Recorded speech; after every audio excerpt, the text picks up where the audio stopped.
মুসলমান যেখানে যাচ্ছে ওখানে মার খাচ্ছে, তো মার খাবে নাকি? মুসলমানের হাতে গাইড বুক আছে? আপনার গাইড বুক কই?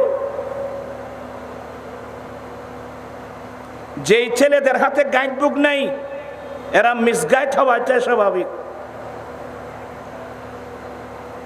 আল্লাহ ডাইরেক্ট বলছেন, বান্দা আমি তোমাদেরকে সৃষ্টি করে তোমাদেরকে আশরাফুল মাখলুকাত বানিয়েছি, বিবেক, বুদ্ধি, হোশ, আকল, যুক্তি সব তোমাদেরকে দিয়েছি। এরপরেও তোমাদের এই ব্রেইনটা সঠিক পথে পরিচালনা করার জন্যে আমি দুটো গাইডবুক পাঠিয়েছি, একটা থিওরিক্যাল, একটা প্র্যাকটিক্যাল। থিওরিক্যাল হলো 30 পারা কোরআন, আর প্র্যাকটিক্যাল হলো নবী মুহাম্মদুর রাসূলুল্লাহ সাল্লাল্লাহু আলাইহি ওয়াসাল্লাম। একটা গাইডবুক আমার হাতে আছে, তো মিসগাইড হওয়া তাই স্বাভাবিক। আমাদের হাতে আছে কি জানেন? আয় ওয়াজ গেলি ভাই তারা গায়েব আর কাঁচা মদি ন দিও আয় রেখে মেজাজি মিকে মানুষ। আমাদের হাতে ও কুরার ফার্ম করলে গরিব এই আছে, মুরগি কিভাবে লালন পালন করবেন এটা নাই। যারা মুরগির ফার্ম করে তাদের কাছে ওই বইগুলো নাই, মোরগগুলো এ খুঁড়া কেন ফালিবে ভাইবুত বই আছে আর ভাইবুত তারাতে। যারা গরুর ফার্ম করে, গরুর ফার্ম কিভাবে করবে ও গাইড বুক তো আমার ভাইয়ের হাতে, ছেলেদের হাতে আছে। মৎস্য চাষ কিভাবে করবে, মাছের চাষ কিভাবে করবে, এক কথায় উচ্চ থেকে নিম্ন পর্যায়ের প্রত্যেকটা জিনিসের একটা নিয়ম নীতি আছে, সেবন বিধি আছে, ক্যাটলগ আছে, গাইডবুক আছে। আপনি এখন যদি ফার্মেসিতে লোক পাঠান আমাকে একটা চর্মরোগের মলম দিতে বলবেন, একটা মলম নিয়ে আসলেন, প্যাকেটটা যখন খুললেন মলমের পাশাপাশি একটা কাগজ বেরিয়ে আসবে। কাগজটা কি? এই কাগজটা হলো সেবন বিধি। আপনি এই ওষুধটা কিভাবে ব্যবহার করবেন, ওষুধ প্রস্তুতকারক অথবা ডাক্তার, মাশাআল্লাহ ডাক্তার তো আমাদের পাশে আছে, ডাক্তার অথবা ওষুধ প্রস্তুতকারক এটা নিয়ম লিখে দিয়েছেন আপনি এই মলমটা কিভাবে ব্যবহার করবেন। আমি কি আপনাদেরকে কথাগুলো বুঝাতে পারছি? আমার ভাইরা আজকে চোখের পানি আসবে। গরু বলেন, ছাগল বলেন, প্রত্যেক কিছুর গাইডবুক আমাদের হাতে হাতে আছে, কিন্তু আপনার গাইডবুকটা কোথায়? আমার গাইডবুকটা কোথায়? আমরা কি গাইড ছাড়া না গাইডবুক আছে? আরে আমাদের উন্নত মানের দুটো গাইডবুক, একটা থিওরিক্যাল, একটা প্র্যাকটিক্যাল। থিওরিক্যাল হলো 30 পারা কোরআন, আর তার প্র্যাকটিক্যাল নবী মুহাম্মদুর রাসূলুল্লাহ সাল্লাল্লাহু আলাইহি ওয়াসাল্লাম। আমরা কি এই গাইড নিয়ে চলি? এবার আর সিডিঙ্গে ভাষা কই বুঝে আর অবস্থা কি? আড়ল লাথি এসে না মাথে কা কেন বিশ্রী শব্দ হইতে মনে না গোসানা দেখ দিয়ে। আজকে আমাদের এই অবস্থা কেন? তো হবে না কেন? আমার গাইডবুক কই? আপনার গাইডবুক কই? যেই জাতির হাতে গাইডবুক নাই মিসগাইড হওয়া তাই স্বাভাবিক। আমার রসুল কত একটা সুন্দর রাস্তা, কোন রাস্তা দিয়ে আমরা চললে আমরা জান্নাতে যেতে পারবো, সিরাতে মুস্তাকিম আমার নবী দেখাই দিলেন। আজকে আমার নবীর দেওয়ার রাস্তা বাদ দিয়ে আমরা ভিন্ন পথে চলাফেরা করতেছি। আজকে সমাজের মধ্যে দেখেন সুদ, এখন তো সুদ ঘরে ঘরে সুদ, মহিলারা পর্যন্ত সুদের মধ্যে টাকা লাগাচ্ছে। কথা বলছেন এখানে আমি? আচ্ছা সুদ কি আমাদের জিনিস? চোখের পানি আসবে এগুলো বলতে গেলে। আমরা বড় নিমক হারাম উম্মত, আমরা বেওফা উম্মত। নবীর বাগানকে আমরা ধ্বংস করে দিয়েছি। হাজার হাজার সাহাবা একরাম রক্ত দিয়ে যে ইসলামের বাগান আমাদেরকে উপহার দিলেন, আমরা সেই বাগানকে ধ্বংস করে দিয়েছি। মুসলমানের ছেলে কিভাবে সুদ দেয়, মুসলমানের ছেলে কিভাবে সুদ নেয়, মুসলমান কিভাবে সুদের পক্ষে কথা বলে। রাসূল পাক সবাই বলুন সাল্লাল্লাহু আলাইহি ওয়াসাল্লাম আর চাচতো ভাই আব্দুল্লাহ ইবনে আব্বাস রাদিয়াল্লাহু তাআলা আনহু, ইনি নবীর সাহাবা একরামদের মধ্যে যিনি তাফসীর ডিপার্টমেন্টের হেড, যার এলমের জন্য আমার নবী স্পেশাল দোয়া করেছিলেন, আল্লাহ তাকে কিতাবের এলম দান করো। উনি নবীর সাহাবা একরামদের মধ্যে কোরআনে পাকের তাফসীরের একেবারে রইস হেড।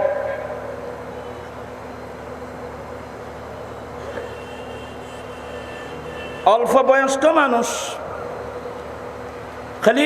খলিফাতুল মুসলিমিন হযরত সৈয়দুনা ওমর ফারুক রাদিয়াল্লাহু তাআলা আনহু ও আব্দুল্লাহ ইবনে আব্বাস রাদিয়াল্লাহু তাআলা আনহুমা, উনি আসলে ওনাকে বয়স্ক বুজুর্গ বদরের সাহাবা একরামদের সঙ্গে বসাতেন।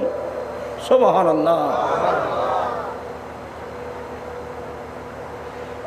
খলিফাতুল মুসলিমিন হযরত সাইয়েদনা ওমর ফারুক রাদিয়াল্লাহু তাআলা আনহু আব্দুল্লাহ ইবনে আব্বাস রাদিয়াল্লাহু তাআলা আনহুমা আসলে বুজুর্গ বদরের সাহাবা একরাম যারা বদরের মাঠে অংশগ্রহণ করেছিলেন, বদরের যুদ্ধে যারা অংশগ্রহণ করেছিলেন, যাদের শানে স্পেশাল কোরআনে পাকের আয়াত নাযিল হয়েছিল, ইফআলু মা শিতুম, এই বদরি সাহাবা তোমাদের যা ইচ্ছা তাই করো, তোমাদের সবকিছু মাফ। সুবহানাল্লাহ। এত বড় সম্মান। এই আয়াত নাযিল হওয়ার পরে অনেক সাহাবা একরাম যারা বদরের যুদ্ধের মাঠে যেতে পারে নাই, ওরা আফসোস করেছিল।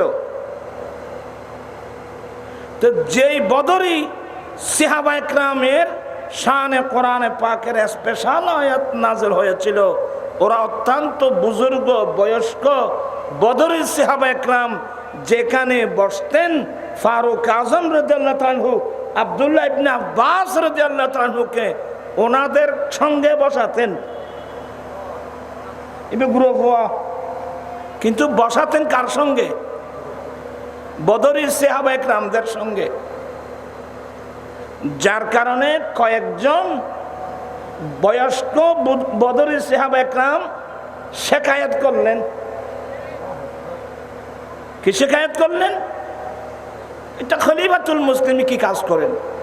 আমরা বয়স্ক বুজুর্গ বদরি সাহাবা আমাদের সঙ্গে আর হওয়ার গুরু ফুয়াকে কিলে বোয়ায় ইন আর দেশে তাইলে মানুষ কত নাই নিয়ে ওইছে না মাতিয়া তোরা নেই বড় দুঃখত আছে বাদে আজি আল্লাহ কেনা মাতুন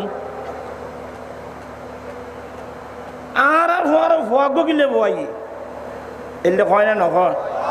তো বদরি কয়েকজন বুজুর্গ সাহাবা শিকায়াত করলেন যে খলিফাতুল মুসলিমিন ফারুক আজম, আমরা বয়স্ক মানুষ বদরের সাহাবাদের সঙ্গে ছোট বাচ্চা একজনকে কেন বসাই?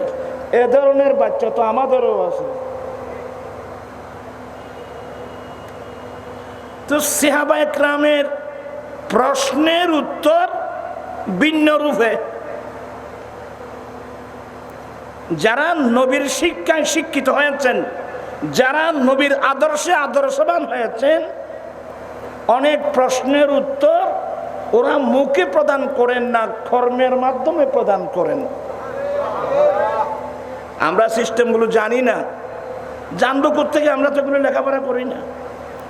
আমরা তো কোরআন শরীফ ফেলে দিয়েছি। কলমা পড়লাম নবীর, 30 পারা কোরআন আমাদের ঘরে, আমরা আল্লাহর কোরআনটা ফেলে দিলাম না। আমি নিজে কোরআন শিখি না, আমার ছেলে মেয়েদের কোরআনে পাক শিখাই। আল্লাহর কোরআন তো আমরা বাদ দিয়ে ফেলছি। আসলে আমরা আল্লাহর কোরআন বাদ দিই নেই, আমরা সবাই আল্লাহর রহমত থেকে বাদ পড়ে গেছি। ঠিক কিনা ভাইয়েরা আমার? আজকে বাংলাদেশ তথা বিশ্বের মুসলমানের এই করুণ অবস্থা কেন? ওয়াল-আকিবাতু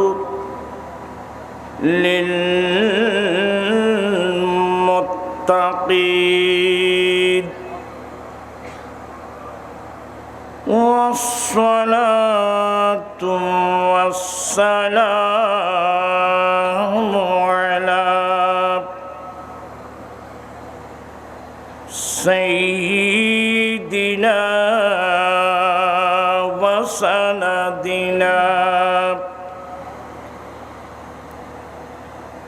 সাইয়্যিদিল আম্বিয়াই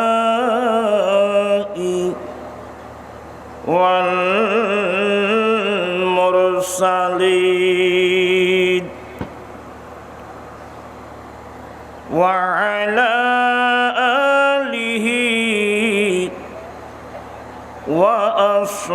وأصحابه أجمعين أما بعد فقد قال الله تعالى في شان حبيبه آمرا ومخبرا إن الله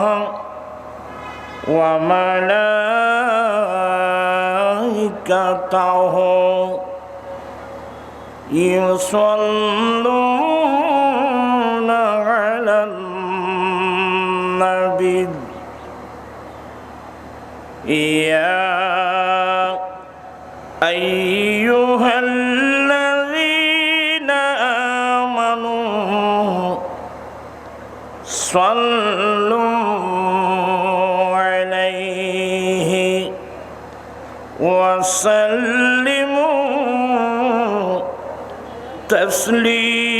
تسليما اللهم صل على سيدنا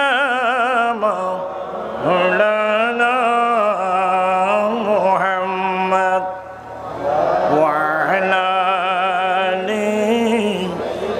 سيدنا محمد صلاة يا رسول الله عليكم سلام يا حبيب الله عليكم आपकी फरकत ने मारा या नबी दिल हुआ हमसे दोबारा या नबी सलातुन अलैकुम सलामुन या हबीब अल्लाह अलैकुम أعوذ بالله من الشيطان الرجيم بسم الله الرحمن الرحيم قد جاءكم من الله نور وكتاب مبين صدق الله مولانا العظيم وصدق رسوله النبي الحبيب الكريم ونحن على ذلك لمن الشاهدين والشاكرين والحمد لله رب العالمين ربي صل وسلم وبارك عليه উপস্থিত গৌসিয়া তৈবিয়া নুরিয়া মাদ্রাসার সালানা জলসা ও হেফজ সমাপ্তদের পাগড়ি পরিধান উপলক্ষে আয়োজিত মাহফিলের সভাপতি, বিশেষ করে উদ্বোধক ডাক্তার মোহাম্মদ আব্দুল হক সাহেব, সভাপতি মৌলানা মনির আহমদ আনোয়ারি সাহেব, তশরিফ আনবেন হাফেজ মোহাম্মদ আব্দুল মান্নান সাহেব, প্রধান অতিথি তশরিফ এনেছেন আলহাজ মোহাম্মদ মুস্তাফিজুর রহমান সাহেব মুদ্দাজিল্লু, মুজাহিদ মিল্লাত জনাব মৌলানা হাসান রাজাল কাদেরি, শাহজাদা মৌলানা শাহ জিল্লুল করিম মালিক আল কুতুবি, অসংখ্য উলামা ইকরাম, এলাকার সমাজসেবক, রাজনীতিবিদ, বুদ্ধিজীবী, আইনজীবী, শিক্ষক, ছাত্র, রিক্সাওয়ালা, ঠেলাগাড়িওয়ালা, দিনমজুর, সর্বস্তরের মুসলিম জনতা, রেহমানি ওয়া রাহিমাকুমুল্লাহ তাআলা। মহান রব্বুল আলমিনের দরবারে লাখ কোটি শুকরিয়া আদায় করছি যে রব্বুল আলমিন পবিত্র চাঁদে আয়োজিত মাহফিলে যোগদান করে কোরআন সুন্নাহর আলোচনা শুনে নিজের ঈমান আকীদা মজবুত করার, আমলি জিন্দেগি দুরুস্ত করার তৌফিক দিয়েছেন। সে রব্বুল আলমিনের দরবারে লাখ কোটি শুকরিয়া আদায় করছি। সবাই উচ্চস্বরে বলুন আলহামদুলিল্লাহ। আপনাদের শুকরিয়া আদায় করছি যারা মাহফিলে এসেছেন, বিশেষ করে আজিজ গ্রামী মৌলানা মোহাম্মদ আলী জিন্না কাদেরি, প্রতিষ্ঠাতা গৌসিয়া তৈবিয়া নঈমিয়া মাদ্রাসা, অনেক কষ্ট করে, অনেক পরিশ্রম করে এখানে একটা তাহফিজুল কোরআন হেফজখানা উনি দাঁড় করাইয়াছেন। এই জন্যে তার শুকরিয়া আদায় করছি। এবং এখানে অসংখ্য আমার ভাইরা, অনেক রাজনীতিবিদ আসছেন, সবার নাম বলতে গেলে অনেকক্ষণ সময় লাগবে। যাদের আগমনে মাহফিলের সৌন্দর্য বৃদ্ধি হয়েছে, আমি প্রত্যেকের শুকরিয়া আদায় করছি। রব্বুল আলামিন আমাদের আশা বসা সাহেব দাওয়াতের ইন্তজামকে কবুল করুক। সবাই বলুন আমিন। আসলে আমি খুবই অসুস্থ মানুষ, মজবুরান এসেছি। তাও একটি কারণে এখানে একটা আল্লাহর কোরআনের বাগান খোলা হয়েছে, আলহামদুলিল্লাহ, যেখান থেকে হাফেজে কোরআন বের হয়।